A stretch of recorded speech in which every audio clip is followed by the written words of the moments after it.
Hi all, എല്ലാവർക്കും നമസ്കാരം. ഇന്ന് നമ്മൾ ഡിസ്കസ് ചെയ്യാനായിട്ട് പോകുന്നത് കേരള ചരിത്രമാണ്. കേരള ചരിത്രവുമായി ബന്ധപ്പെട്ട് PSC എക്സാമുകളിൽ ചോദിച്ച മുഴുവൻ ചോദ്യങ്ങളും അതിൻ്റെ അനുബന്ധ വസ്തുതകളുമാണ് ഇന്ന് ഡിസ്കസ് ചെയ്യുന്നത്. ക്ലാസ് മൊത്തമായി കാണുക. അതിനുശേഷം ഇതിൻ്റെ PDF നോട്ട് ലഭിക്കുന്നതിന് വേണ്ടി നമ്മുടെ ടെലഗ്രാം ചാനൽ കൂടി ജോയിൻ ചെയ്യുക. അതിൻ്റെ ലിങ്ക് താഴെ ഡിസ്ക്രിപ്ഷൻ ബോക്സിൽ അവൈലബിൾ ആണ്. തുടക്കക്കാരായ ഒരു ഉദ്യോഗാർത്ഥിക്ക് പോലും പെട്ടെന്ന് നല്ലൊരു റാങ്കിലേക്ക് വരാവുന്ന തരത്തിലാണ് ഈ ഒരു ക്ലാസ് അറേഞ്ച് ചെയ്തിരിക്കുന്നത്. വരാനിരിക്കുന്ന assistant salesman, CPO, company board, LGS, VO, VFA മുതലായ എല്ലാ എക്സാമുകൾക്കും നിങ്ങൾക്ക് യൂസ്ഫുൾ ആവുന്ന തരത്തിലാണ് ഈ ഒരു ക്ലാസ് അറേഞ്ച് ചെയ്തിരിക്കുന്നത്. ക്ലാസ് മൊത്തമായി കാണുക. ഇഷ്ടപ്പെട്ടെങ്കിൽ ഉറപ്പായിട്ടും ലൈക്ക് ചെയ്യണം. നിങ്ങളുടെ വിലയേറിയ അഭിപ്രായം താഴെ കമൻറ്റ് ബോക്സിൽ രേഖപ്പെടുത്തുക. അപ്പോൾ നമുക്ക് നേരെ ഇന്നത്തെ ആദ്യത്തെ ചോദ്യത്തിലേക്ക് കിടക്കാം. ചോദ്യം ഇതാണ്: ഇന്ത്യയിലെ രണ്ടാമത്തെ പോർച്ചുഗീസ് വൈസ്രോയി ആരാണ്? അപ്പോൾ ആരാണ് ഇന്ത്യയിലെ രണ്ടാമത്തെ പോർച്ചുഗീസ് വൈസ്രോയി എന്ന് പറയുന്നത്? അൽഫോൺസ ഡി അൽബുക്കർക്കാണ് ഇന്ത്യയിലെ രണ്ടാമത്തെ പോർച്ചുഗീസ് വൈസ്രോയി. അദ്ദേഹത്തിൻ്റെ കാലഘട്ടം എന്നു മുതൽ എന്നു വരെയാണെന്ന് ചോദിച്ചാൽ 1509 മുതൽ 1515 വരെയാണ് നമ്മുടെ അൽബുക്കറിൻ്റെ കാലഘട്ടം എന്ന് പറയുന്നത്. അപ്പോൾ അദ്ദേഹത്തിൻ്റെ കാലഘട്ടമാണ് 1509 മുതൽ 1515 വരെ. ഇന്ത്യയിൽ പോർച്ചുഗീസ് സാമ്രാജ്യത്തിൻ്റെ സ്ഥാപകനായി അറിയപ്പെടുന്നത്. ഓക്കെ, അപ്പോൾ ഇന്ത്യയിലെ പോർച്ചുഗീസ് സാമ്രാജ്യത്തിൻ്റെ സ്ഥാപകൻ എന്നറിയപ്പെടുന്നത് ആരാന്ന് ചോദിച്ചാൽ അതിൻ്റെ ഉത്തരവും ആര് തന്നെയാണ്? അൽബുക്കർക്ക് തന്നെയാണ്. അതേപോലെ തന്നെ ഏറ്റവും ശക്തനായ പോർച്ചുഗീസ് വൈസ്രോയി. ഓക്കെ, അപ്പോൾ ഏറ്റവും ശക്തനായ പോർച്ചുഗീസ് വൈസ്രോയി ആരാന്ന് ചോദിച്ചാൽ അതിൻ്റെ ഉത്തരവും ആര് തന്നെയാണ്? അൽബുക്കർക്ക് തന്നെയാണ് ഏറ്റവും ശക്തനായ പോർച്ചുഗീസ് വൈസ്രോയി എന്ന് പറയുന്നത്. ഓക്കെ, അതേപോലെ തന്നെ അദ്ദേഹം നടപ്പിലാക്കിയ ഏറ്റവും പ്രസിദ്ധമായിട്ടുള്ള ഒരു സമ്പ്രദായമാണ് മിശ്ര കോളനി. ഓക്കെ, അപ്പോൾ മിശ്ര കോളനി സമ്പ്രദായം കൊണ്ടുവന്നത് ആരാന്ന് ചോദിച്ചാൽ അതും ആര് തന്നെയാണ്? യെസ്, അൽബുക്കർക്കാണ് മിശ്ര കോളനി സമ്പ്രദായം കൊണ്ടുവന്നത്. അതേപോലെ തന്നെ കോഴിക്കോട് നഗരത്തെ ആക്രമിച്ച പോർച്ചുഗീസ് വൈസ്രോയി. അപ്പോൾ അദ്ദേഹം ആക്രമിച്ചത് ഏത് നഗരമാണ് എന്ന് ചോദിച്ചാൽ കോഴിക്കോട് നഗരത്തെ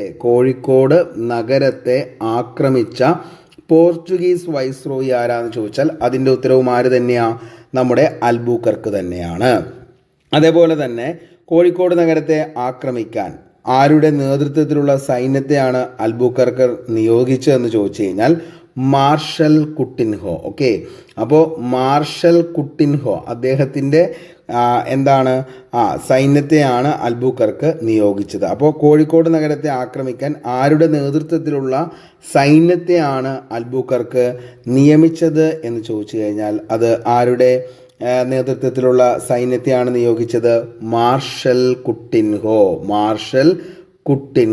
ഓർത്തു വയ്ക്കുക. ഓക്കെ, അതേപോലെ തന്നെ ഇന്ത്യയിലെ ആദ്യത്തെ യൂറോപ്യൻ കോട്ടയായ പള്ളിപ്പുറം കോട്ട പണിതത്.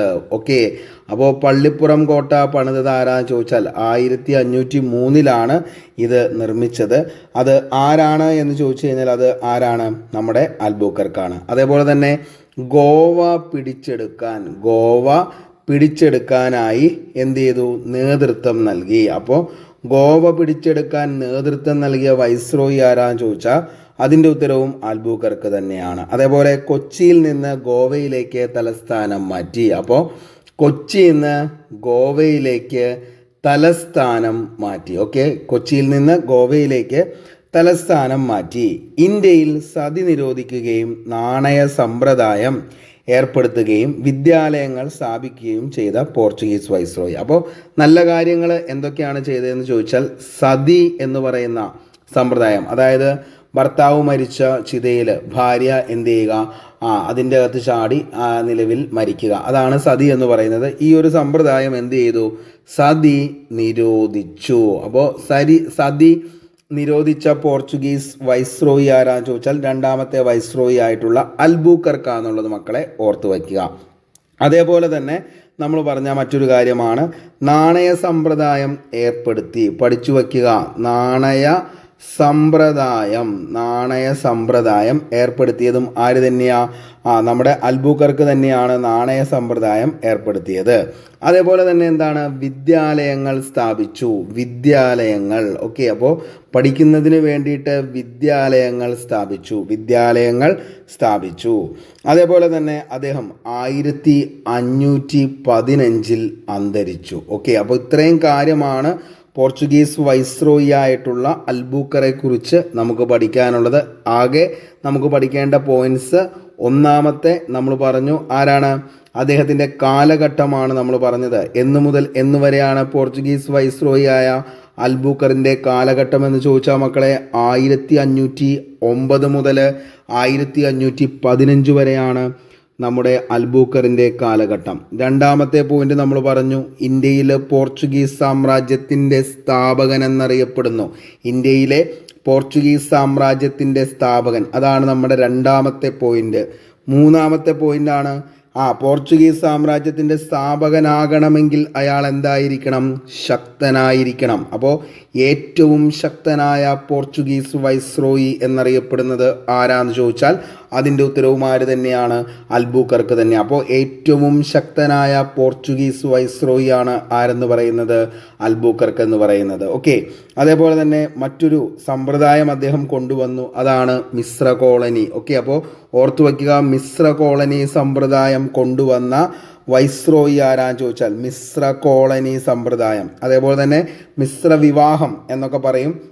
അതായത് നിലവിൽ എന്താണ് ഇതെന്ന് ചോദിച്ചു കഴിഞ്ഞാൽ മറ്റൊന്നുമല്ല, പോർച്ചുഗീസ് പട്ടാളക്കാരെ കൊണ്ട് ഇന്ത്യൻ സ്ത്രീകളെ എന്ത് ചെയ്യുക? വിവാഹം കഴിപ്പിക്കുക. അതുവഴി ഉണ്ടാകുന്ന കുട്ടികൾ വഴി എന്ത് ചെയ്യുക? പോർച്ചുഗീസ് സാമ്രാജ്യം ഇന്ത്യ മൊത്തം വ്യാപിക്കുക എന്നുള്ളതായിരുന്നു അദ്ദേഹത്തിൻ്റെ പുതിയൊരു പദ്ധതി. ഈ ഒരു പദ്ധതി അട്ടർ ഫെയിലിയർ ആയിരുന്നു എന്നുള്ളത് കൂടി മനസ്സിലാക്കി വയ്ക്കുക. ഓക്കെ, അപ്പോൾ മിശ്ര കോളനി സമ്പ്രദായം കൊണ്ടുവന്ന വൈസ്രോയി ആരാന്ന് ചോദിച്ചാൽ അതിൻ്റെ ഉത്തരവും ആര് തന്നെയാണ്?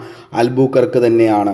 നമ്മൾ പറഞ്ഞു അടുത്തൊരു പോയിന്റ്, കോഴിക്കോട് നഗരത്തെ ആക്രമിച്ച പോർച്ചുഗീസ് വൈസ്രോയി. അപ്പോൾ കേരളത്തിലെ ഏത് നഗരത്തെയാണ് അൽബുക്കർക്ക് ആക്രമിച്ചത് ഏത് നഗരത്തെയാണ് എന്ന് ചോദിച്ചാൽ കേരളത്തിലെ ഏത് നഗരത്തെയാണ് അൽബുക്കർക്ക് നിലവിൽ ആക്രമിച്ചതെന്ന് ചോദിച്ചാൽ കോഴിക്കോട് നഗരം. ഓർത്തു വയ്ക്കുക, കോഴിക്കോട് നഗരത്തെ ആക്രമിക്കുന്നതിന് വേണ്ടി ആരുടെ നേതൃത്വത്തിലുള്ള സൈന്യത്തെയാണ് അൽബുക്കർക്ക് നിയോഗിച്ചതെന്ന് ചോദിച്ചാൽ മാർഷൽ കുട്ടിൻഹോ. ഓർക്കുക, മാർഷൽ കുട്ടിൻഹോയുടെ നേതൃത്വത്തിലുള്ള സൈന്യമാണ് കോഴിക്കോട് നഗരത്തെ ആക്രമിക്കാനായിട്ട് നമ്മുടെ അൽബുക്കർക്ക് നിയോഗിച്ചത്. ഓക്കെ, സെറ്റല്ലേ? ഓക്കെ, അടുത്തത് ഇന്ത്യയിലെ ആദ്യത്തെ യൂറോപ്യൻ കോട്ട ഏതാണെന്ന് ചോദിച്ചാൽ പള്ളിപ്പുറം കോട്ട എന്നാണ് 1503 പള്ളിപ്പുറം കോട്ട സ്ഥാപിച്ചത് അല്ലെങ്കിൽ നിർമ്മിച്ചത് ആരാണെന്ന് ചോദിച്ചാൽ അൽബുക്കർക്കാണ്. ഇന്ത്യയിലെ പോർച്ചുഗീസ് വൈസ്രോയി ആയിട്ടുള്ള അൽബുക്കർക്കാണ് ഇന്ത്യയിലെ തന്നെ ആദ്യത്തെ യൂറോപ്യൻ കോട്ടയായ പള്ളിപ്പുറം കോട്ട നിർമ്മിച്ച പോർച്ചുഗീസുകാരനാണ് അൽബുക്കർക്ക്. ഓക്കെ, അതേപോലെ തന്നെ നമ്മൾ പറഞ്ഞു ഗോവ പിടിച്ചെടുക്കാൻ നേതൃത്വം നൽകി എന്ന് പഠിക്കുമ്പോൾ തന്നെ അതിൻ്റെ കൂടെ പഠിക്കുക എന്താണ്? അതായത് കൊച്ചിയിൽ നിന്ന് ഗോവയിലേക്ക് തലസ്ഥാനം മാറ്റിയതും ആര് തന്നെയാണ്? അൽബുക്കർക്ക് തന്നെയാണെന്നുള്ളത് ഓർത്തു വയ്ക്കുക. അദ്ദേഹം ഇവിടെ നടപ്പിലാക്കിയ അതായത് ഇന്ത്യക്കാർക്ക് വേണ്ടി നടപ്പിലാക്കിയ ഏതൊക്കെ കാര്യങ്ങളാണ്, അല്ലെങ്കിൽ ഏറ്റവും ഉപകാരപ്രദമായ ഇന്ത്യക്കാർക്ക് വേണ്ടി നടപ്പിലാക്കിയ കാര്യങ്ങൾ എന്തൊക്കെയാണെന്ന് ചോദിച്ചാൽ അതിൽ ഒന്നാമത്തെയാണ് മക്കളെ സതി എന്ത് ചെയ്തു? നിരോധിച്ചു. ഓക്കെ, രണ്ടാമത് നാണയ സമ്പ്രദായം എന്ത് ചെയ്തു? കൊണ്ടുവന്നു. നാണയ സമ്പ്രദായം ഏർപ്പെടുത്തിയ പോർച്ചുഗീസുകാരനായ വൈസ്രോയി ആരാന്ന് ചോദിച്ചാൽ അത് അൽബുക്കർക്കാണ് നാണയ സമ്പ്രദായം ഏർപ്പെടുത്തിയത്. അതേപോലെ തന്നെ എന്താണ്? പഠിക്കുന്നതിന് വേണ്ടിയിട്ട് വിദ്യാലയങ്ങൾ സ്ഥാപിച്ചു. എന്നാണ് അദ്ദേഹം മരിക്കുന്നതെന്ന് ചോദിച്ചു കഴിഞ്ഞാൽ 1515 ആര് മരിക്കുന്നത്? അൽബുക്കർക്ക് മരിക്കുന്നത് എന്നുള്ളത് കൂടി ഓർത്തു വയ്ക്കുക. അപ്പോൾ ഇത്രയും കാര്യങ്ങളാണ് അൽബുക്കർക്കുമായി ബന്ധപ്പെട്ട് നമുക്ക് ഏറ്റവും ഇമ്പോർട്ടൻ്റ് ആയിട്ട് പഠിക്കേണ്ടത്. ഓക്കെ, അപ്പോൾ ഇതിൻ്റെ കൂടെ തന്നെ വരുന്ന മറ്റൊരു ഓപ്ഷനിൽ ഉള്ള ആളാണ് ആരെന്ന് പറയുന്നത് നമ്മുടെ ഫ്രാൻസിസ്കോ ഡി അൽമേഡ എന്ന് പറയുന്ന അദ്ദേഹവുമായി ബന്ധപ്പെട്ട പോയിന്റ്സ് കൂടി നമുക്ക് ഇതിൻ്റെ കൂടെ പഠിച്ചു പോകാം. ആരായിരുന്നു ഫ്രാൻസിസ്കോ ഡി അൽമേഡ എന്ന് ചോദിച്ചാൽ ഇന്ത്യയിലെ ആദ്യത്തെ പോർച്ചുഗീസ് വൈസ്രോയി. അപ്പോൾ ഇന്ത്യയിലെ ആദ്യത്തെ പോർച്ചുഗീസ് പോർച്ചുഗീസ് വൈസ്രോയി ആരാന്ന് ചോദിച്ചാൽ അതാണ് ആരെന്ന് പറയുന്നത് അൽമേഡ. ഫ്രാൻസിസ്കോ ഡി അൽമേഡ എന്നുള്ളതാണ് അദ്ദേഹത്തിൻ്റെ യഥാർത്ഥ നാമം എന്ന് പറയുന്നത്. ഫ്രാൻസിസ്കോ ഡി അൽമേഡ ഇന്ത്യയിലെ ആദ്യത്തെ Portuguese viceroy, first Portuguese viceroy ആണ് ആരെന്ന് പറയുന്നത് അൽമേഡ എന്ന് പറയുന്നത്. അദ്ദേഹം എന്നാണ് നിയമിതനായത് എന്ന് ചോദിച്ചാൽ 1505 ഫ്രാൻസിസ്കോ ഡി അൽമേഡ നിയമിതനാകുന്നത്. അദ്ദേഹത്തെക്കുറിച്ച് PSC എക്സാമുകളിൽ ഏറ്റവും കൂടുതൽ ചോദിക്കുന്ന ചോദ്യം ഏതാണെന്ന് ചോദിച്ചാൽ അതാണ് ഏതെന്ന് പറയുന്നത് blue water policy. Okay, blue water policy, otherwise known as നീല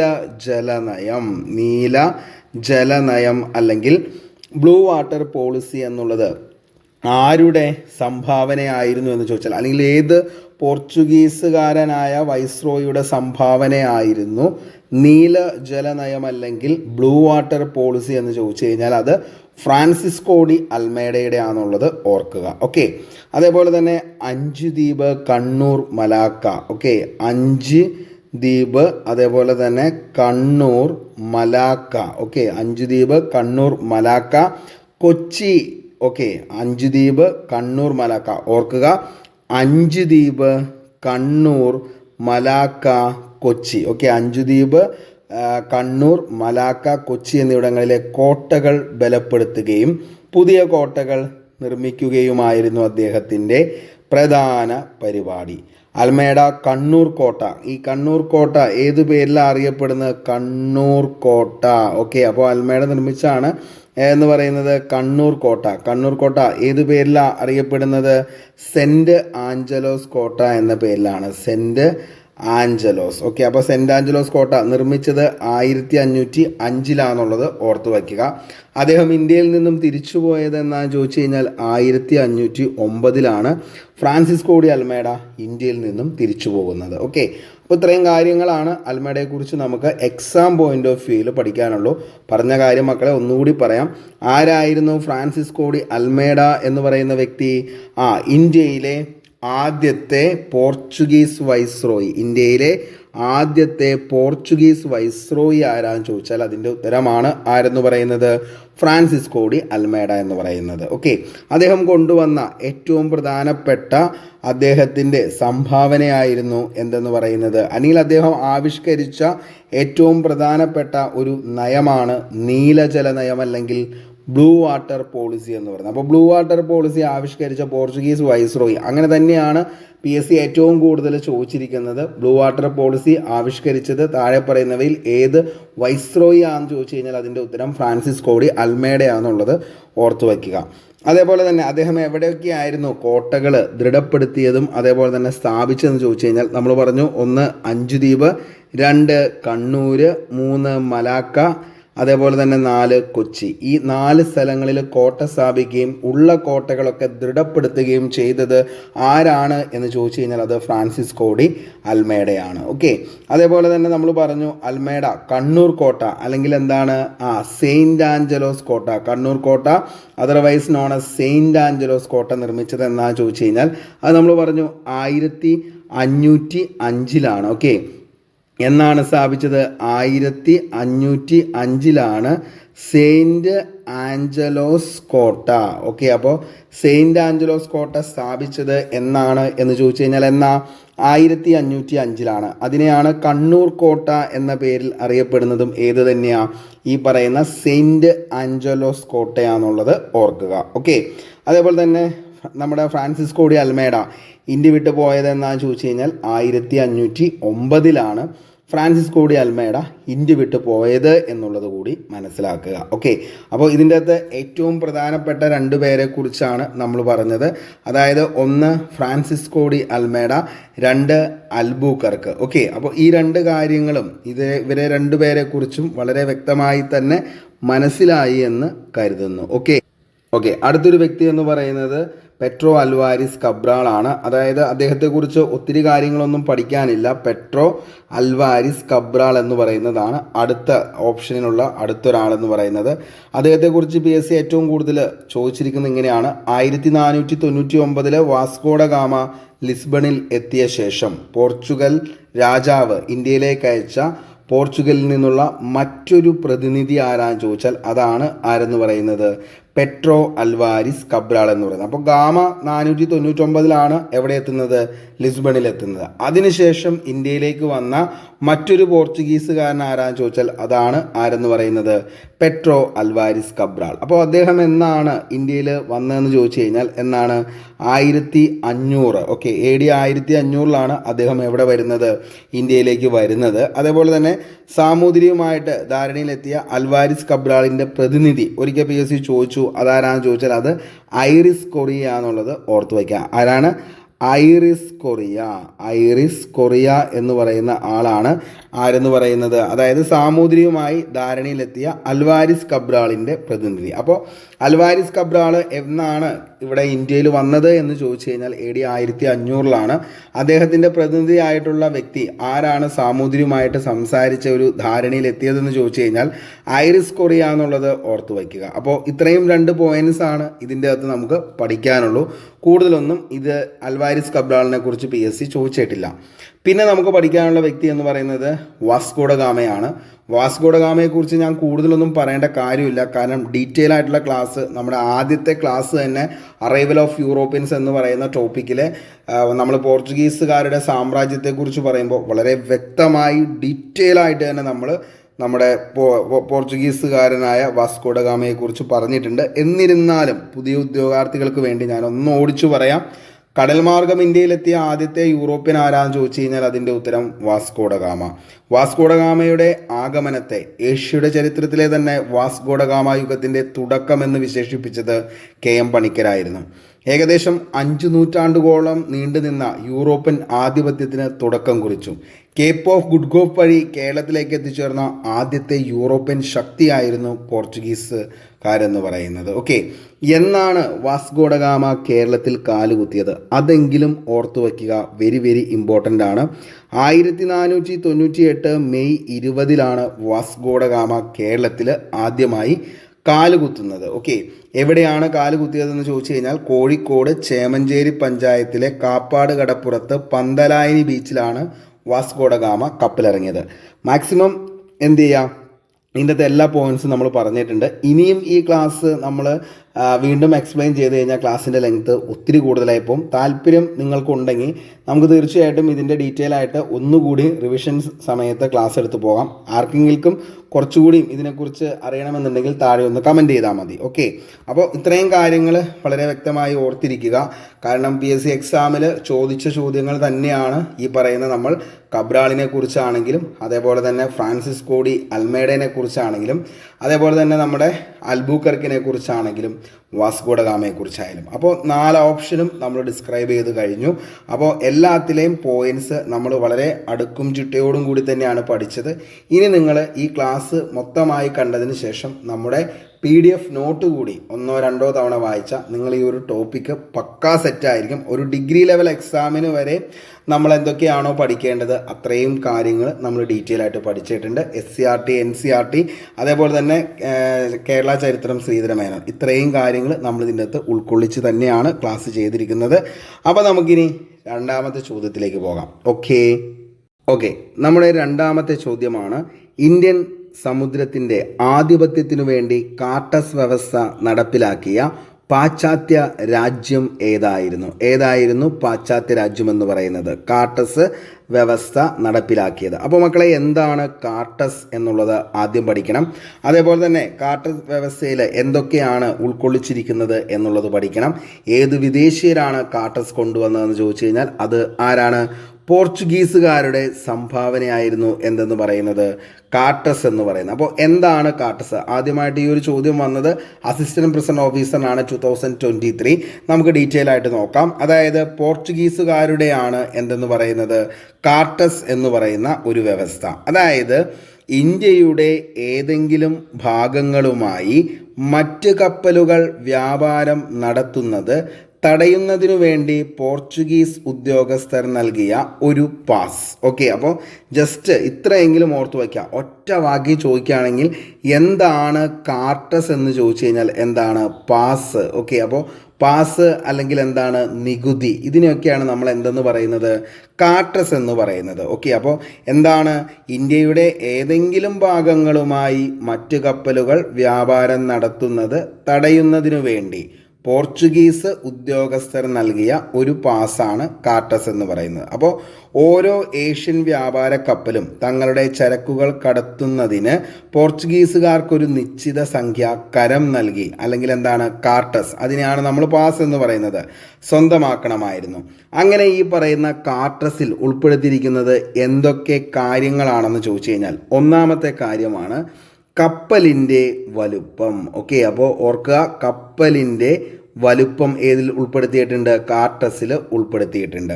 രണ്ടാമത്തെ കാര്യം കപ്പിത്താൻ്റെയും ജീവനക്കാരുടെയും വിവരങ്ങൾ. അപ്പോൾ കപ്പിത്താൻ ഉണ്ടാവും കപ്പലിൽ, അപ്പോൾ കപ്പിത്താൻ്റെയും അതേപോലെ തന്നെ മറ്റ് ജീവനക്കാരുടെയും വിവരങ്ങൾ. ഓക്കെ, അപ്പോൾ കപ്പിത്താൻ്റെയും മറ്റ് ജീവനക്കാരുടെയും വിവരങ്ങൾ എന്തിൽ ഉൾപ്പെടുത്തിയിരിക്കണം, കാർട്ടസിൽ ഉൾപ്പെടുത്തിയിരിക്കണം. ഓക്കെ, അതേപോലെ തന്നെ ഈ കപ്പലിൽ എന്താണോ കൊണ്ടുപോകുന്നത്, ചരക്ക് എന്താണോ അതിൻ്റെ വിവരം. ഓക്കെ, അപ്പോൾ ചരക്ക് എന്താണോ അതിൻ്റെ വിവരം അതിൽ രേഖപ്പെടുത്തണം. അതേപോലെ തന്നെ എന്താണ്, ഈ പറയുന്ന കപ്പൽ എവിടെയാണോ എത്തിച്ചേരുന്നത്, അല്ലെങ്കിൽ ഏത് തുറമുഖത്താണ് ഈ കപ്പലിന് നങ്കൂരമിടുന്നത്, അതും ഏതാണെന്നുള്ളത് എന്ത് ചെയ്യണം, ഇതിൻ്റെ അകത്ത് ഉൾപ്പെടുത്തണം. അപ്പോൾ എന്താണ്, എത്തിച്ചേരുന്ന